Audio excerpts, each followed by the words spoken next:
Hello, everybody. Andy Jacob here with the DotCom Magazine Entrepreneur Spotlight Series.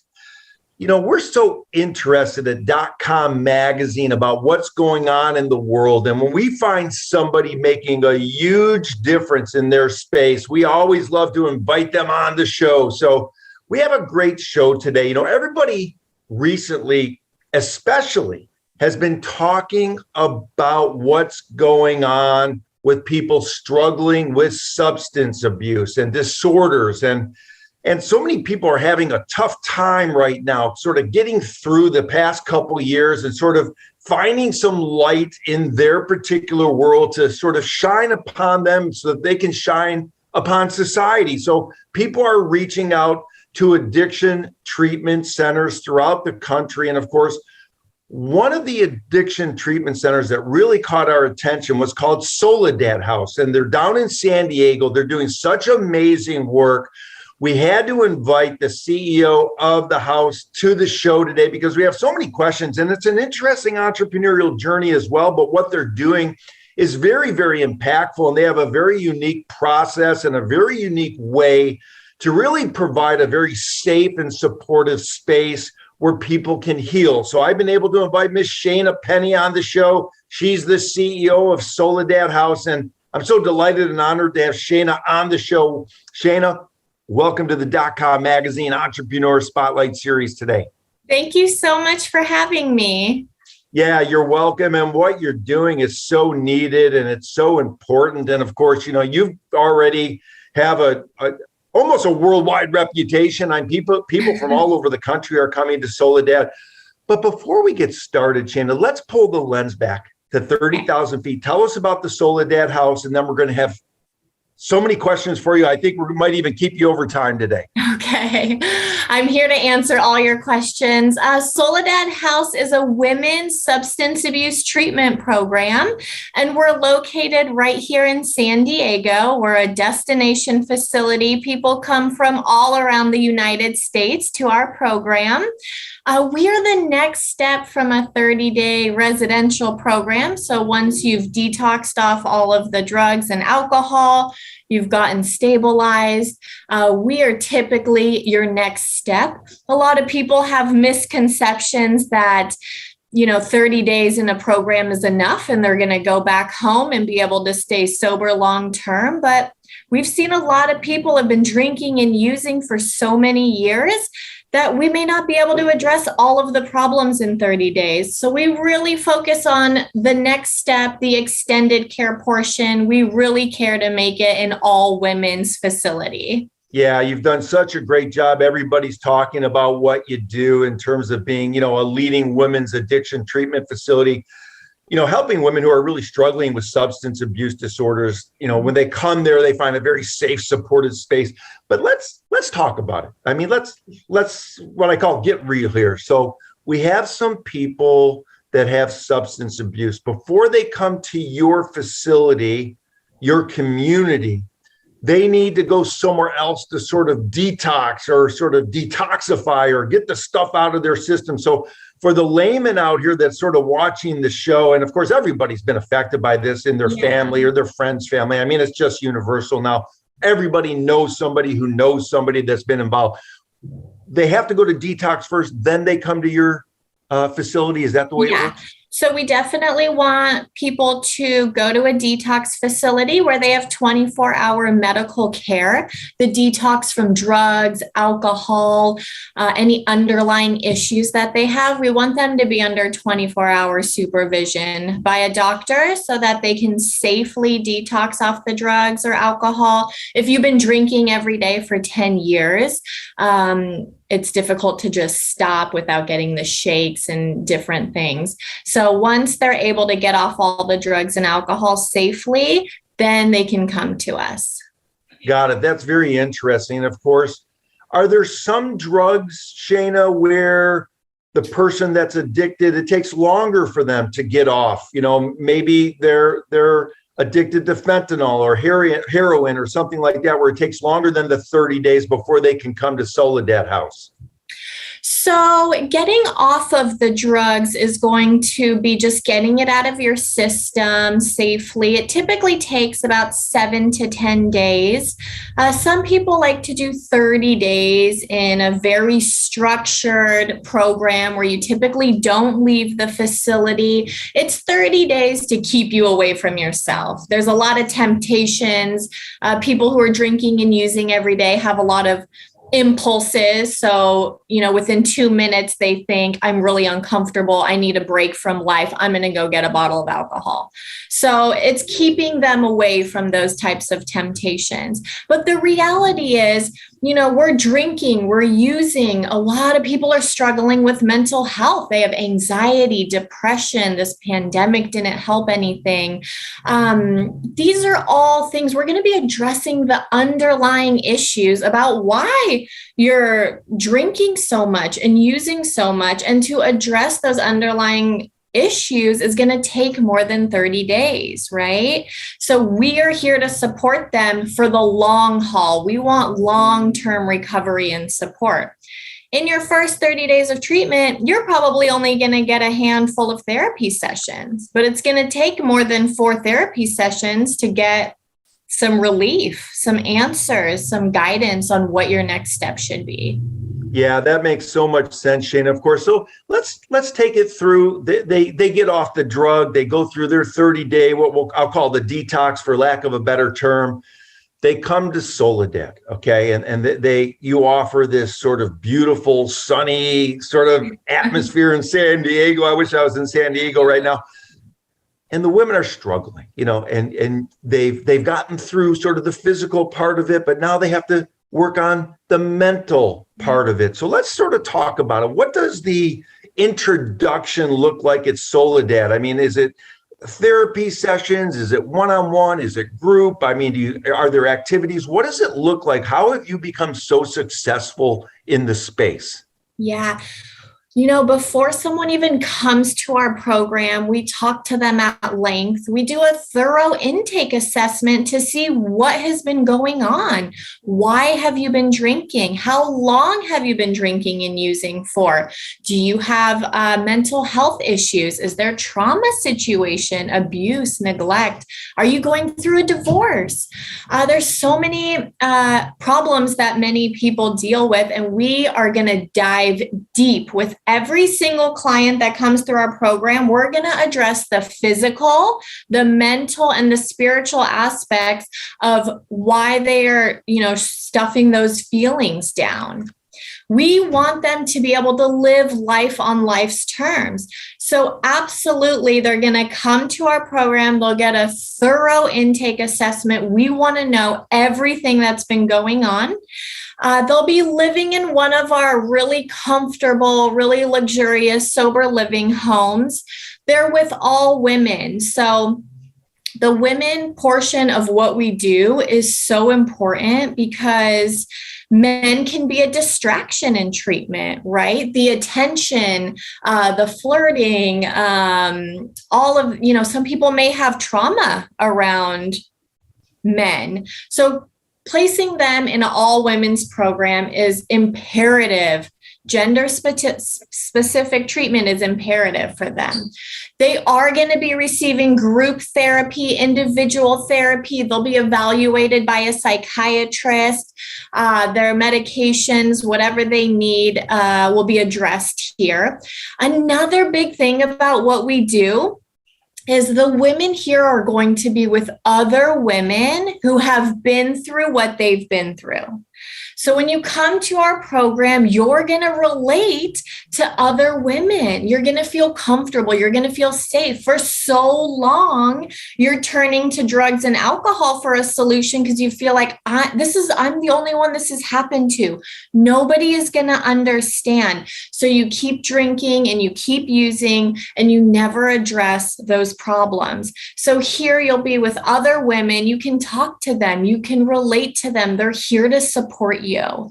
And we really provide the big picture, the total package for our clients. And that's why we've seen so much success here.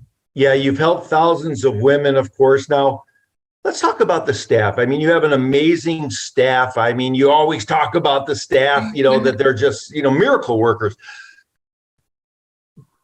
When the women come, do the people on the staff, your staff members, do some of them also have a background of this type of substance abuse that they've been able to get out of, and now they understand what it takes to help the new people coming in? Is that the way it works? Yeah, Andy, I even have a client that went through our program 14 years ago when she turned 18, stayed sober, and is now a master's level clinician. And today she provides therapy to our clients. And we have so many stories like this. You don't have to be in recovery, of course, to be on our staff, but so many of our women that have been through our program love to work here because they have a gift, a passion. They know what it was like. They know what to say, how to help you. They've been there, they've done that. And we want to take you under our wing and show you the way. You don't have to live like that. Life is there's so much to life. It's so fulfilling, so meaningful. And we absolutely have the staff to show you the way. Yeah, I love that, Shana. And of course, you're a great example of what you're talking about. And I do love the idea that you have so many people that have gone through it. They understand it. And now they're there to help the next group of people. Yeah. It's very, very interesting. Let's talk about substance abuse just for a minute. I mean, I look at you as an expert in the field, obviously.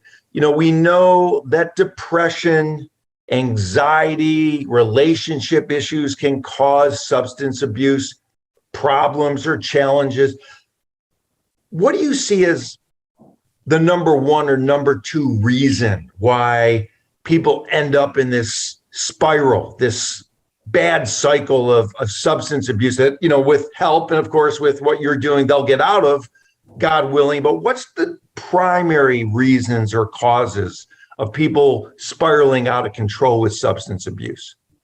I think that life throws us so many challenges, and based on how you were raised, the support that you have, how you were guided to deal with those challenges, some people look at a challenge and they're going to take it head on, and some people are like, this is too much for me.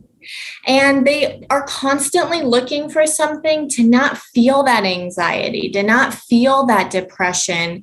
I don't want to feel that way. And so they're looking for an out to not feel that way. Maybe they're so stressed out from work and they just need something to take the edge off, right? They come home and they can, take some Xanax, they can have a couple beers, and next thing you know, I'm working every day, and every day I need something to take the edge off. And you know what, Andy? Tomorrow I'm going to stop. Tomorrow is the day I'm going to stop. And then you find yourself not being able to stop tomorrow. So you get into this habit, days go by, weeks, months, and now here we are years down the road. Life is going to continue to throw so many challenges at you, and it just depends how adaptable you are. So some people who aren't as adaptable to these challenges, to these difficulties in life, it is easier to numb, to take the edge off with substance abuse, and in the beginning it works.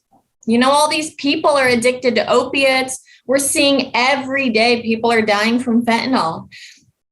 It does take the edge off at first, and then you become addicted to it, and then there are these long-term consequences, and that's what we're seeing today.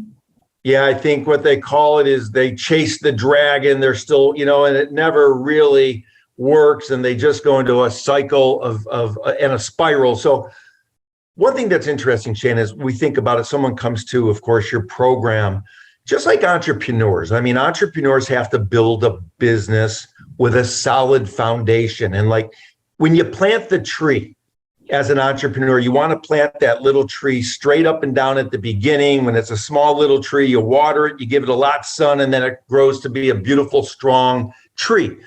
Let's talk about sort of the solid foundation that you need to give people when they come to your program. What are some of the foundations that you're teaching these people so that they can be strong, stand on their own, and not have to go back and grab that substance that got them into the problem to begin with? Yeah, the foundation is going to be the number one most important piece of it, right? So for the tree to stand tall and to really flourish, the roots need to be grounded really, really strong. Otherwise, the wind is going to be blowing this tree, right? Life's challenges are going to come. I lost my job and whoosh, right? I can't deal with this anymore. And they start drinking again. So the roots need to be really, really strong. We help them. We come to ground zero. We're going to dig deep. We're really going to look inward. None of this stuff here is going to be surface level. It is difficult to address these things. But what happened in your life? What are these challenges you're dealing with? How are we going to address your anxiety? How are we going to address your depression so that when these things come up, what are you going to do? We can't keep turning to drugs and alcohol, right? When you go back into your family system, families are a big piece of the substance use disorders. We want them to be able to go back to their families, but a lot of families are triggering, or some people were abused by their families. These are all things we're going to address in like CBT skills, DBT skills. We do a lot of trauma work here. They'll be meeting with an individual therapy to address those issues. And one by one, you start taking the steps forward. So that's essentially, they're all building blocks here. We don't expect anyone to have all the answers. The first year of recovery is difficult. You're going to be having a lot of challenges, and we want to be there to support you, to have accountability. We also want them to know that you're not the only one going through this. So when you are putting your resume together to apply for jobs where you got denied so many times, guess what? We have experience with that. We can help you. So a lot of different therapeutic models. Again, we address the physical aspect of, removing the drink or drugs. We experience the mental aspect. Our minds are not the best place to be in the beginning of recovery. Our minds tell us, you know what, don't do that. Just leave. Go back to what you know. Let's just get comfortable. This is too hard. So our minds are not always the best. We don't have the best thinking at first. Our clients' best thinking got them to rehab, got them that DUI, got them into jail, all these bad decisions from their best thinking. And we're also going to address the spiritual aspect here. So something is missing within. They have this hole that they're trying to fill with drugs or alcohol. So we want to help them to address that spiritual aspect, to take that weight off of their shoulders, that everything's on them. I have to be the provider. I have to take care of the family. All of these things, we want them to know everything will always be okay. And the best part about our program is once you've addressed these things, you're on your way to recovery. You're putting one foot in front of the next. Your goal is going to be to help the next person who's struggling. We've seen so many people struggling, Andy. A lot of people don't have solutions. They don't know what to do when they're feeling anxiety, right? How many times did we turn on the news and we saw bad news after bad news, no hope for the future, the unknown, right? So many people are drinking and using over the unknown. I don't know. Am I going to have my job tomorrow? Are my kids going to school tomorrow? We're not given a platform of how to address these things. Right. And so then also on the news, you were seeing massive alcohol sales. People are drinking a lot. And today we're seeing every day fentanyl overdose. People are dying. And we don't want to hear that anymore. We have a solution and we want people to reach out to us because we can help them. Yeah, that's really great. And of course, my wife and I, we're news junkies, but we decided to sort of lay off it a bit because what you're saying, can really be impactful if you don't have that right sort of mindset, that right spiritual, guidance. You don't work out, you don't have activity, you don't surround yourself with the types of positive people. If you keep on listening to that news all day long, it's going to drive you crazy. It's going to drive you to do something that you really shouldn't be doing. Shana, when people come to the Soledad house, and you start talking and going through the therapy, how much of it is really deep down in there, like where they didn't even know the reason why they started the drinking or the drug usage? In other words, it was so deep down, it was something from their past experience that maybe they forgot, something from their childhood that really negatively triggered them in some way, shape, or form. How long does it take to get to that deep stuff, I'll call it, that is causing these people, to reach out for the bottle or the drugs? You're absolutely right. It is deep stuff. And you're not going to walk into a rehab program and just be like, hey, I'm drinking and using because of A, B, and C.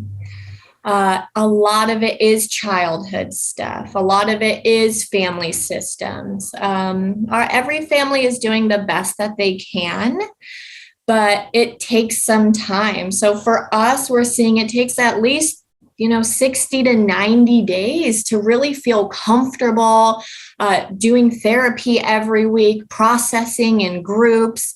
It definitely takes time. But once you're able to really dig deep and have that breakthrough, it is so foundational for each client, and they can finally move on with their life and they can get healing in that area of their life. Yeah, it's very important. And one thing that really stood out when we started looking at what you're doing is one of your staff members has a quote where, she says, the biggest thing here is that no client is ever left behind. And I think that's really powerful. Once somebody finishes, they're never really finished. I mean, it's a constant sort of wake up in the morning, get going, take what you've learned. You have to process the day. You have to take all these roots that you learned at Soledad and keep on putting them into place to keep this tree growing like we're saying. So what happens after? Is there a support group that happens after they leave? Can they pick up the phone if they have a problem? How do you continue to stay in contact with sort of the graduates of your program to make sure that they continue to stay on this wonderful path that you set them on? Yeah, we let every client know when they come through our program, they can always reach out to us. We're always available here to help and serve, no matter who it is.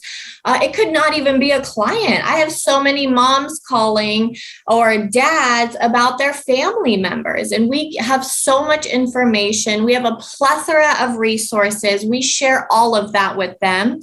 But we love staying in contact with our alumni.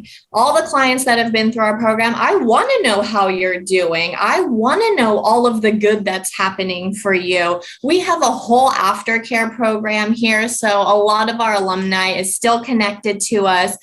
They participate in our groups. They come to our meetings. I even have people that have gone home to New York, back home. They flew out here to take their 1-year tokens. So we're really, really connected to them. We love hearing success stories. Every week in our staff meeting, we start our staff meeting with success stories.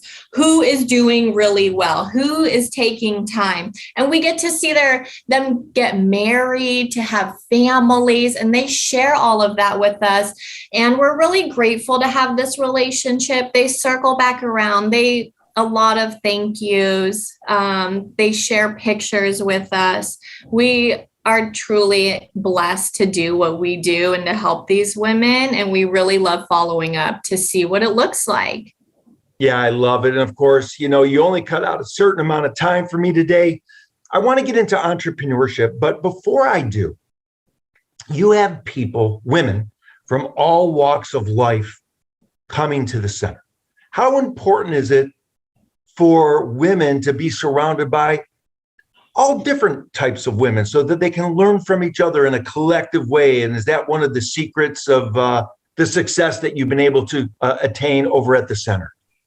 Yes, they are an all women's program. And so we have that safe, structured environment for them. And that is imperative to someone's treatment process. They can't be distracted with all of these outliers. Otherwise, they're not going to look deep. It's easy to get attention from the opposite sex or from whoever to make you feel okay. There's other things women do, right? And men, but we have shopping addictions, gambling addictions. So we want them to be in a safe, structured environment with other women who have been through what they've been through. I want you to feel comfortable here. I want you to be able to relate to other people.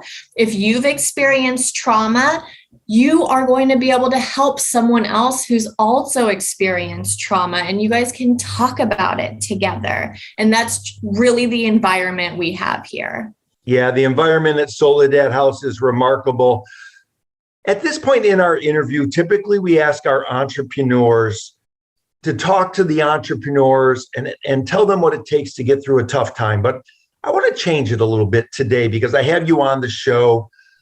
Maybe there's somebody watching the show that's having a challenge with some substance abuse, or maybe they know somebody, or there's a wife or a daughter or a son or a husband that's maybe fighting and battling some demons, which is causing them, let's just say, to have this addiction. What can you say to the people watching the show that maybe are being affected by someone who's addicted in a negative way? And what action step should they take, Shana, right now to sort of get this process underway to start bringing more light into the world by putting themselves in the position to get this situation corrected?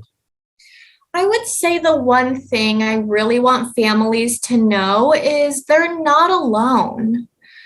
So many people are struggling with this, yet it seems like families think it's a reflection on them if their kids are addicted to drugs and alcohol. And it's not that. It's not a reflection on them.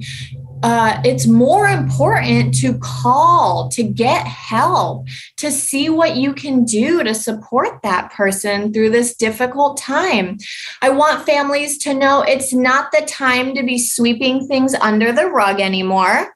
There are signs to look out for. So if you see a loved one isolating at home or in their room, if they're starting to hang out with other people who are drinking and using a lot, that is a red flag. That normalizes it for them. I'm not as bad because my friend is drinking a lot. If they're in relationships with people who are abusing drugs and alcohol, if they're getting into financial problems, legal problems, if they physically don't look good, these are all signs to look out for. And if you see these signs, don't sweep it under the rug.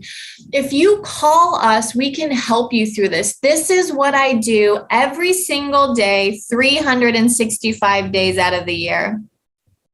I can answer your difficult questions. I even have people call like, my child's smoking pot every day. Andy, one time I was on a flight and the person next to me said, hey, my daughter's smoking pot every day. Does she need to go to rehab?